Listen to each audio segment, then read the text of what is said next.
Okay. Everybody here? We need a roll call, or can you get everybody's name, Chris? I'll get it. Okay. The minutes of the March meeting were sent out to you. First of all, welcome to everybody that's here. Awesome, buddy. Okay. And for those of you that don't know, Adam, this is Adam Ledford. He's our new city administrator. Good evening. And you probably met everybody, but you won't remember everybody's name. Boy, my name's Sentinel. Yeah.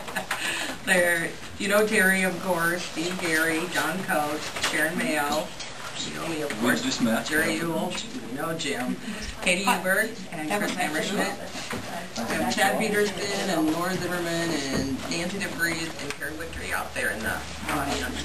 Yeah, we're Ready to roll. So, welcome all you visitors tonight. Anyway, the minutes of the March meeting were sent out to all of you. I entertain a motion to... No problem. Steve, hello. Is there a second? Second. Any second? Any discussion? All those in favor say aye. Aye. All those opposed? Moving right along. Okay.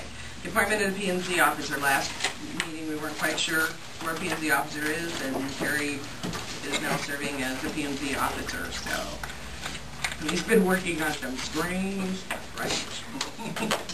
requests already this spring. The location of files and books. I want to know whether everybody has their zoning ordinances and their subdivision ordinances now, or if we're short. Jim, did you ever get a copy of both? I've got this. Okay, but you don't have the subdivision ordinances yet? Not that I know of. Okay, Teresa will copy those for you if you check with him. Okay. But, Steve, you got yours? Yes. Okay. And I presume, Adam, you found a copy someplace or not? No, like Okay. Jim, I have the... Okay. Okay, you two need to have the subdivision ordinances, and Teresa will find a copy and copy those for you. The zoning map, I passed those out, and did Chris get one? I think so, yes. Okay.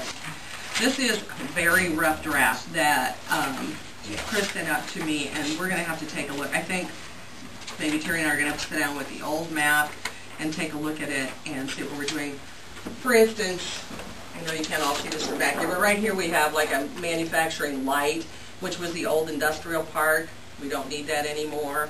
So there's going to be, you know, some changes made on this as we go. And the new industrial park is up here. We're really taken a look at the F1 and F2, which is the floodplain portions that we're going to have to take a look at to make sure we get those straightened out. Because our city limits are lopsided. I mean, we're like a mile west on Highway 20, and we stop up here at Park Avenue and stuff. It gets real interesting to try to get it all within the city limits and get all of those marked. But Chris has been working on and off, like Teresa, as we go trying to get this map done, and hopefully he'll have a big one for us to take a look at next week. But please take a look at this. If there's something that you see that sticks out, I looked all over and I can't even find the old one. So maybe if we can find old zoning maps someplace, Adam, if we could all get one. I doubt if we can electronically do that, so I might have to stop by and pick up one. Unless some of you might have one, Sharon, and Don, you may have one. Do you think? An old map someplace? I used to have I do, yes. I used to have a big one, but it hung on the wall and got faded by the sun and hit right in the That doesn't help. But anyway, we can all get an old copy. That would help too, so we can compare it to the new. For some reason, I didn't have one in any of my books. I searched and searched today, so I probably gave it to somebody. Or maybe I'm the only one.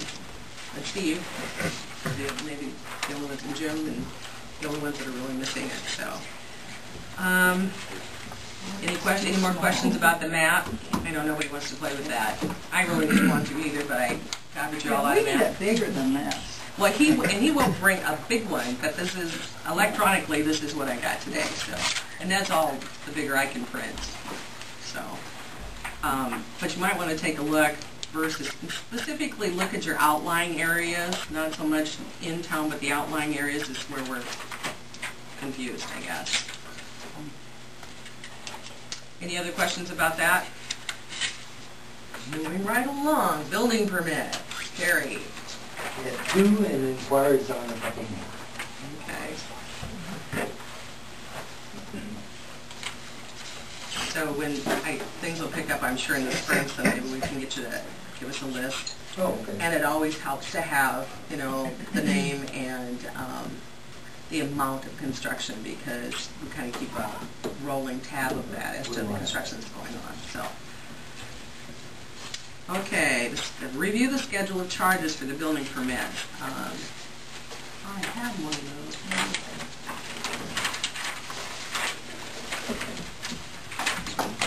Yeah, okay. Security copy, I don't know, it's probably laying somewhere on the desk or that is. Ouch. There's some copies there. Okay, that's it, okay. That's probably where mine went. There's a couple of, I did use that. Which one was that? You gave me the, oh, okay. there's 3 copies. Oh, I've got it, okay. Anybody else need one?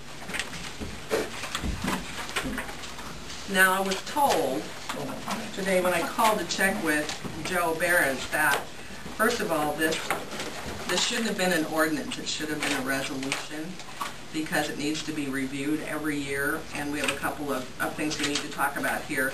So what you're going to have to do, Adam, is you're going to have to create an ordinance to do away with the museum and the theater board. Yep.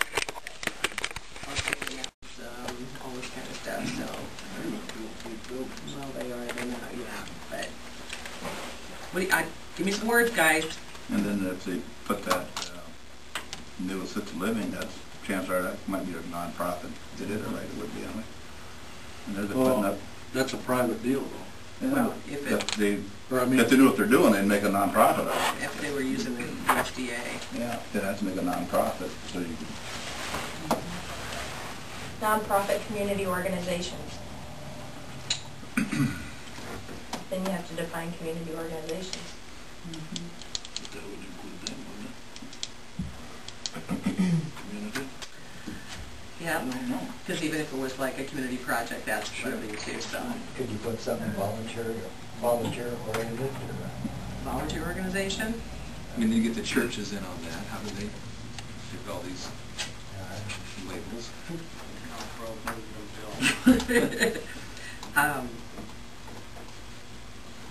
Chris, where you at?